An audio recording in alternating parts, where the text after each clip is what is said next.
Muito além dos videogames. Memórias de um jogador. Por Luiz Miguel Gianelli. Narração: Luiz Miguel Gianelli. Estágio 10.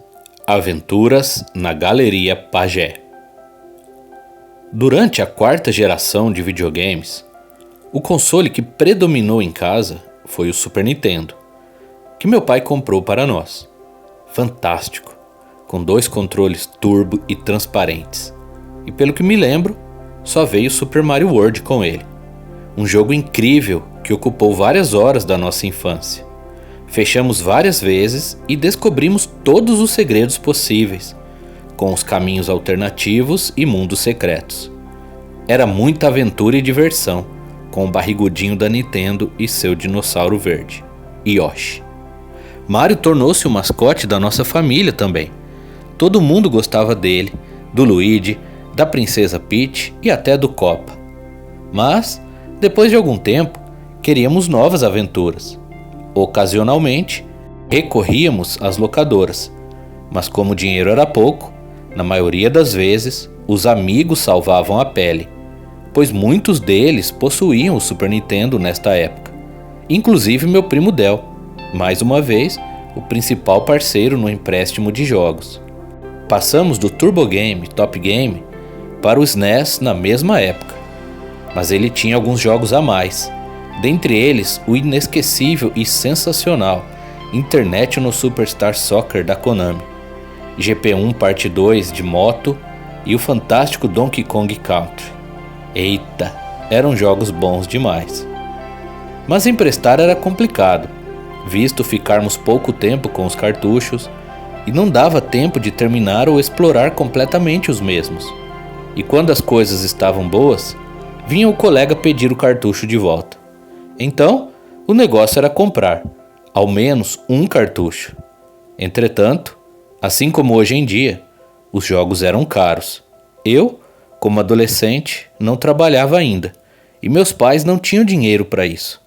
Foi então que a Galeria Pagé tornou-se a solução. Naquela época, o Paraguai era o paraíso dos gamers, ou de qualquer pessoa que gostava de tecnologia. E vivíamos a comentar sobre o sonho de ir para lá e comprar um montão de jogos. Mas como esse país era muito longe, existia algo mais próximo, a Galeria Pagé em São Paulo. Um prédio alto, abarrotado de lojas e especialmente de pessoas, vendendo e comprando inúmeros produtos importados do Paraguai. Não sabíamos ainda que tudo vinha da China. E o melhor, os preços eram quase os mesmos do nosso país vizinho sul-americano. Aliás, esta galeria sempre era notícia nos meios de comunicação por apreensões da Polícia Federal e constantes roubos ou trapaças por parte de vendedores corruptos que, por exemplo, após testar um jogo ou console, disfarçadamente trocavam o item comprado por um tijolo ou saco de feijão, como alguns vendedores do Mercado Livre, infelizmente, ainda o fazem. Comprar algo na Galeria Pagé seria uma grande aventura, mas eu tinha que tentar. Pois bem, sabendo que visitaríamos meus avós Toinho e Áurea na capital do estado, pedi a minha mãe um cartucho de presente e expliquei que na tal galeria seria bem mais barato que em qualquer outro lugar, exceto no Paraguai, é claro. E ela atendeu ao pedido. Quando viajamos para São Paulo, meu avô nos levou lá com toda a boa vontade e cuidado. Como um garoto muito caseiro e que quase não saía de Caçapava, fiquei encantado e, em simultâneo, morrendo de medo, imaginando-me perdido ali.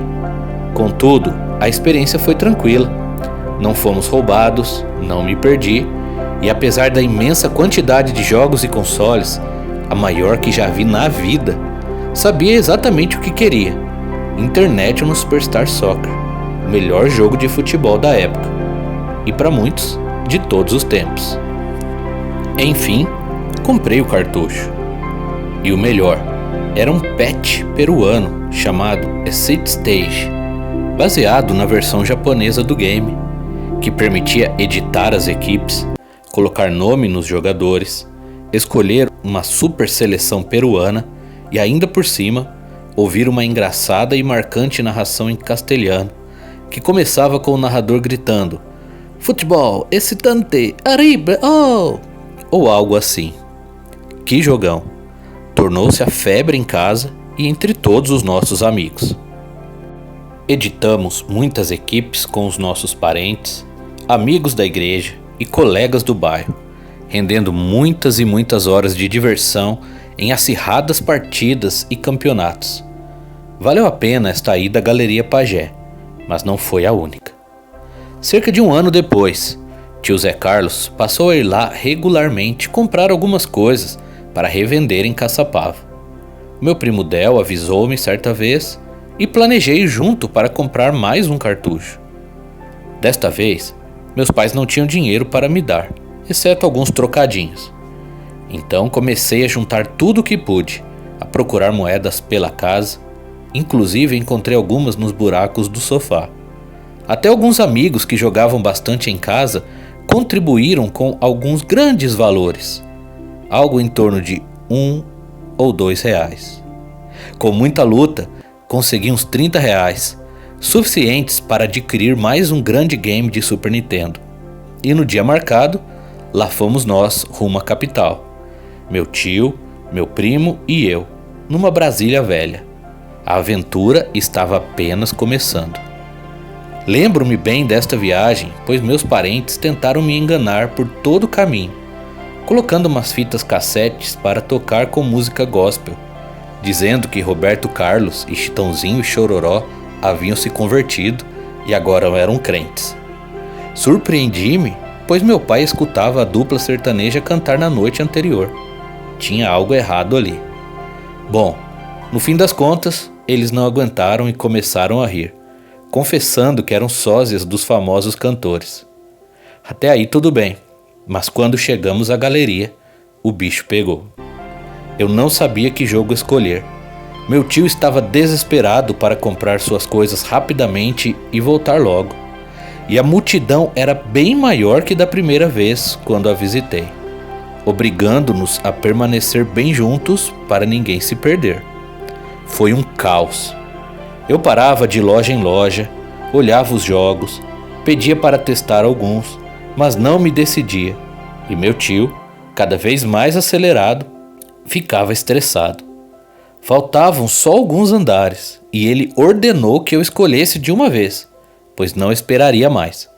Então, após subirmos as escadas, deparei-me com uma loja cheia de jogos e fiquei olhando só por alguns segundos, o suficiente para me perder dos dois.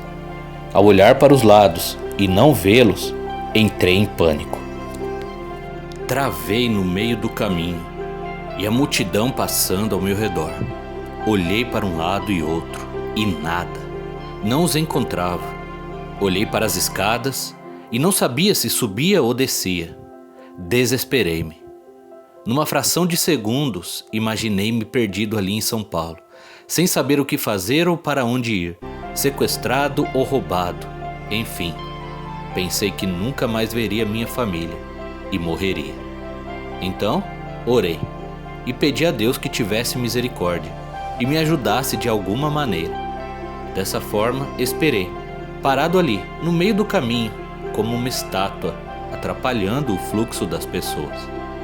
Os minutos pareceram uma eternidade, mas terminaram quando, graças a Deus, vi a cara de assustado do Del descendo as escadas, e logo atrás, o meu tio, cheio de ira, a me procurar. Ufa! Deus ouviu minha oração e estava salvo. Ouvi um sermão do meu tio e, para piorar, ainda não tinha escolhido um jogo.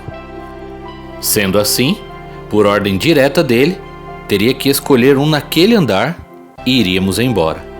Foi o que fiz. Cheguei a ter o Castlevania Drácula X em mãos, mas mudei de ideia e troquei pelas aventuras de Batman e Robin, baseado na série animada que assistia na TV e que, por fim, mostrou-se uma ótima escolha. Era um jogão de ação com o Homem-Morcego, rendendo-nos boas doses de diversão. Contudo, o melhor de tudo foi voltar para casa, são e salvo, ouvindo os clones de Roberto Carlos e Chitãozinho e Chororó, as piadas do meu tio e as risadas do meu primo. Nunca mais voltei à Galeria Pagé, mas esta aventura foi mais que suficiente. Não queria arriscar outro continue.